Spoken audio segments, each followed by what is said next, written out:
दादरी के नगर पालिका परिषद के वार्ड नंबर 9 में सभी प्रत्याशी चुनाव मैदान में हैं। आप देख सकते हैं चुनावी चर्चा के लिए लोग बैठे हुए हैं और निर्दलीय प्रत्याशी के रूप में मनोज शर्मा भी यहाँ हैं। इनसे भी खास बातचीत करते हैं और जो समर्थक हैं उनसे भी खास बातचीत करते हैं। मनोज शर्मा जी, आपके चुनावी मुद्दे क्या हैं? आप दूसरी बार चुनाव मैदान में हैं, क्या आपकी प्राथमिकता होंगी? पहले तो मैं अपने क्षेत्रवासियों, नगरवासियों और अपने वार्ड वासियों से हाथ जोड़कर नमस्कार। मेरा नाम मनोज शर्मा है। आप वैसे भी सब जानते हैं, मैं पहले भी एक इंटरव्यू हो चुका है।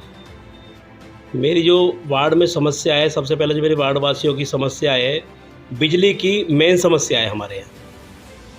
बिजली की समस्या के बाद में फिर हमारे यहाँ रोड की समस्या है। बिजली की समस्या तो इतनी गहरी समस्या है कि जैसे अभी हमारे यहाँ लोड का काम चल रहा है। लोड जैसे कि अभी गर्मी इतनी पड़ रही है, एसी कूलर सब लोगों के चल रहे हैं, उसमें बिजली की खपत बहुत ज़्यादा होती है।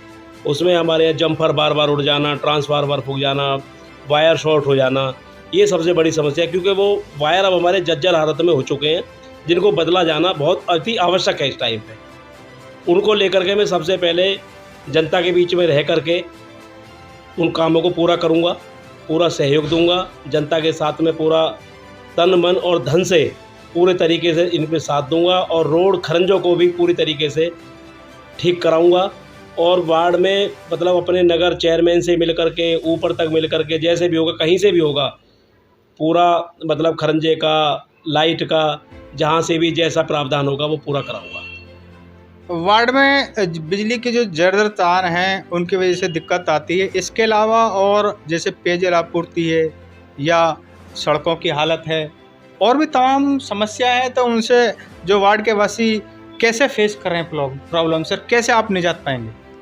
पेयजल की तो ऐसी है सर समस्या, मैं बताऊँ आपको। पेयजल का तो अभी पूरी दादरी में ही अभी हमारी जो वाटर की टंकियाँ वगैरह बन तो चुकी हैं, लेकिन अभी पूरी तरीके से पूर्णतः रूप से अभी वो चालू नहीं हुई हैं। जैसे चालू होंगी तो उसके लिए तो फिर वो पाइपलाइन वगैरह बिछाएंगी, वो सारे काम होंगे।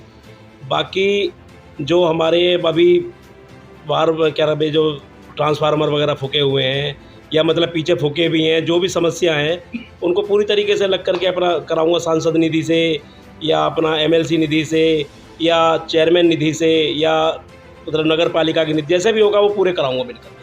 इस वार्ड में लंबे समय तक श्रीमती सीमा शर्मा सभासद के तौर पर रही हैं। किस नज़रिए से देखते हैं? जनता की उम्मीदों पर कितना खरा उतरी हैं? किस नज़रिए से देखते हैं? देखो, सीमा शर्मा ने 10 साल निकाले हैं, लेकिन हर जनता थोड़ा बदलाव चाहती है। आज हमारा वार्ड बदलाव चाहता है और बदलाव की स्थिति आ चुकी है। लोगों में आक्रोश भी है, लोगों में काम भी नहीं हुए हैं। लोगों के जो काम की उनकी अपेक्षा थी वार्ड वासियों की, वो उस पर खरी नहीं उतरी हैं। उसी को देखते हुए आज जनता थोड़ा बदलाव चाहती है। जैसे कि हमारे पीएम आवास से या पीएम से मतलब जो भी हमारे लाभार्थी हमारे मतलब मिलती हैं, सुविधाएं मिलती हैं, वो सुविधाएं हमारे लोगों तक नहीं पहुंच पाती। उसमें घूसखोरी के कारण या कैसे भी मतलब लोगों में मतलब रिश्वतखोरी के कारण मतलब लोगों तक वो लाभार्थ हमारा नहीं पहुंच पाता। उनको मैं बिल्कुल निस्वार्थ होकर के और बिना रिश्वतखोरी को ख़त्म करके मैं उनको वो लाभार्थ योजना पूरी पहुंचवाऊंगा। यदि आप चुनाव जीतते हैं तो आपका पहला कार्य सबसे पहले क्या होगा? सबसे पहला कार्य मेरा बिजली का मेन मुद्दा है। बिजली के जर्जर तार हैं, उनको जो वायरिंग है, जो लाइनिंग है, उसको ठीक करें। बिल्कुल बिल्कुल बिल्कुल। इस वार्ड में कुल कितने प्रत्याशी मैदान में हैं और मुकाबला किससे मान रहे हैं? हम 4 मेंबर हैं जी, और 4 मेंबरों में मुकाबला तो देखो 4 अगर लड़ रहे हैं तो मैं ये तो नहीं कह सकता कि मेरा किसी से मुकाबला ही नहीं है। 4 जब लड़ रहे हैं तो मुकाबला तो है ही। अगर मुकाबला नहीं है तो मैं फिर तो ऐसे ही कोई भी बन के तैयार हो जाऊंगा, सुबह निर्विरोध हो जाऊंगा। अगर ऐसा है तो उम्मीद तो सबसे ही है। बाकी ये है कि जैसा मेरे नगरवासी और जैसे मेरे वार्डवासी अपना मुझे आशीर्वाद देंगे, उनके साथ में अपना पूरा कंधे से कंधा लगा करके। कितनी उम्मीद है जीत के प्रति आपको? मेरे को तो 100% उम्मीद है कि लोगों का मतलब प्यार और आशीर्वाद इसने मेरे साथ है। 100% आपको? 100%। आप बताइए जी, मनोज शर्मा वार्ड नंबर 9 में चुनाव मैदान में उतरे हैं और जनता की उम्मीदों पर कितना खरा उतरे हैं? क्या आपका नज़रिया? नज़रिया हमारा आपसे विनती है कि कॉलोनी में जो भी हमारे सदस्य रह रहे हैं, हमारे भाई हैं, सब हमारे सहयोगी हैं, हम उनको चाहते हैं कि उनकी पीड़ा को ज़रूर ही जो सभासद बने वो उसका निराकरण करें, उनके साथ में कंधे से कंधे मिला के रहें। उनकी जो भी बिजली है, पानी है, सीवर बाहर निकलना है, सफाई है, जितनी भी समस्या हैं उन समस्याओं के लिए जो तत्पर रहेगा जनता उसी को ज़्यादातर अपना स्वभाव और ईमानदारी से वहाँ पर पोल करेगा और जिताने का प्रयास करेगा। इस वार्ड में सबसे बड़ी जो समस्या सामने आ रही है जी जी, वो बिजली के जर्जर तार हैं, जो लाइनिंग है उसमें लगातार फॉल्ट होते रहते हैं। दूसरा जो ट्रांसफार्मर है वो ओवरलैंड लोड है। जी जी, यानी बिजली जो मिलनी चाहिए वो दिक्कतों से, नेटवर्क से नहीं मिल पाती है। तो जो पूर्व में सभासद रही हैं, क्या उन्होंने इस ओर ध्यान नहीं दिया? उन्होंने ध्यान नहीं दिया। उन्होंने ध्यान दिया तो इंडिविजुअल जो उनके अपने आदमी हैं उन्होंने संकेत उनको ज़्यादा दिया, जबकि संकेत देना चाहिए जो गरीब आदमी है, जिससे कि वो हमारी आशाओं को देखते हैं, हमारी मेहनत को, इस बात को देखते हैं कि हमने सभासद चुना है तो हमें कहीं ना कहीं उनकी मदद मिले। उन्होंने जो भी किया है वो मैं तो उनको इस बात से बिल्कुल ही नहीं मानता कि उन्होंने बिजली के बारे में स्वतंत्र होकर सभी को लाभ दिलाने की कोशिश की हो। आपको लग रहा है मनोज शर्मा जी मनोज शर्मा जी जनता के बीच खरा उतरेंगे? खरा उतरने पे अगर नहीं भी होते हैं, खरा नहीं उतरेंगे तो देखो इनको भी मुंह की खानी पड़ेगी। जनता वो आदमी को चाहती है कि जो निष्पक्ष होकर, निर्विरोध होकर, बिगर किसी के चाय पानी के, बिगर किसी के 2 रुपये किराए के पैसे लगाए बिगर उनके तट पर काम करें, उनके साथ कंधे से कंधे मिला कर रहे। उनसे पूर्ण आशा है कि ये हो सकता है कि हमें कहीं ना कहीं इस चेंजिंग में रास्ता सही मिल जाए, जनता का भला हो जाए।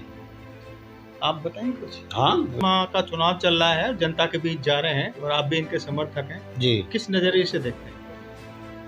मनोज शर्मा जी सबसे पहले तो क्वालिफाइड हैं, ये सभ्य हैं और व्यवहारिक हैं।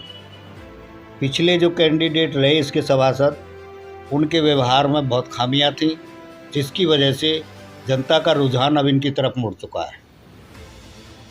इस बंदे में कार्य करने की क्षमता, रात दिन ये लगनशील है। वो कहते हैं ना, first impression and the last impression. इनका पहला इम्प्रेशन इस बात को द्योतक है कि ये जुझारू मन से इस बस्ती की, इस वार्ड की समस्याओं का निवारण करने में सक्षम है, यानी जनता के प्रति समर्पित। मनोज शर्मा वार्ड नंबर 9 से चुनाव मैदान में है, ताल ठोक दी है और जनता के बीच जा रहे हैं। किस नज़रिए से देखते हैं, कितनी उम्मीद? देखिए, प्रकृति का नियम, बदलाव प्रकृति का नियम है। मैं आपके चैनल के माध्यम से जनता को ये बताना चाहता हूँ कि मनोज भाई हमारे एजुकेटेड और बहुत ही ईमानदार पर्सनालिटी है। इन्होंने हाई कोर्ट में प्रैक्टिस की है, वकील हैं, पढ़े लिखे आदमी हैं। हमारे साथ जो पढ़ा लिखा आदमी है हमारे साथ कंधे से कंधा मिलाकर अपनी बात रख सकता है। कहीं प्रशासन में किसी के भी सामने वो हमारे साथ हमेशा तत्पर खड़े रहेंगे। और पहले हमने देखा है कि पिछले 10 साल से सीमा जी यहाँ रही हैं। मैं क्रिकेट को एक्चुअली बहुत मानता हूँ। हमने देखा था कि क्रिकेट में सचिन तेंदुलकर एक टाइम पे भगवान जी थे। हमें उम्मीद ही नहीं थी कि इसके बाद भी कुछ अच्छा हो सकता है, पर उसके बाद MS धोनी आए, उनके साथ विराट कोहली जी आए, रोहित शर्मा जी आए। बदलाव बहुत जरूरी है और आज वो अच्छे कर रहे हैं। इस बार लग रहा बदलाव होगा। 100% बदलाव है, 100% बदलाव, और बदलाव चाहिए भी। जनता की डिमांड है और जनता, पिछला कैंडिडेट अपनी कमियों की वजह से विफल रहा, समीक्षा हुई, पार्टी ने उसे नकार दिया। उसका आज रिजल्ट है। हम मनोज भाई के साथ हैं और मतलब हर तरीके से हमारा कैंडिडेट मनोज शर्मा विजय के रूप में आपके सामने प्रस्तुत है। तो ये थे दादरी नगर पालिका परिषद के वार्ड नंबर 9 से निर्दलीय प्रत्याशी मनोज शर्मा, जो कि दूसरी बार चुनाव मैदान में हैं और पिछली बार भी चुनाव में थे, लेकिन उसके बाद ये लगातार जनता के बीच में रहे। इनका संघर्ष लगातार जनता की समस्याओं को लेकर, बुनियादी सुविधा जो सरकार द्वारा मिल रही हैं वो भेदभाव पूर्ण तरीके से नहीं मिल पाए। इनका यह कहना है कि लंबे समय से इस वार्ड में श्रीमती सीमा शर्मा रही हैं, लेकिन जो वायदे थे जो जनता से विकास किया जाना था उसमें पूरी तरह से वो खरी नहीं उतर पाई है। इनका साफ ये दावा है, इनका ये कहना कि यदि मैं चुनाव जीतता हूँ तो इस वार्ड की जो बुनियादी सुविधाएं हैं, चाहे वो सड़कों की समस्या हो, कहीं गड्ढे हैं, कहीं नाली की दिक्कत है, कहीं जल निकासी की दिक्कत है। जब से इस वार्ड की जो सबसे बड़ी समस्या है वो बिजली की समस्या है। बिजली के तार जर्जर हैं और ट्रांसफार्मर ओवरलोड की वजह से फूकते रहते हैं। इनका दावा है कि यदि चुनाव जीतते हैं, इनको जनता का प्यार और आशीर्वाद मिलता है, तो बिजली की जो समस्या है, जर्जर तारों को बदलवाया जाएगा, केबल को ठीक कराया जाएगा। ये इनका प्रमुख दावा है।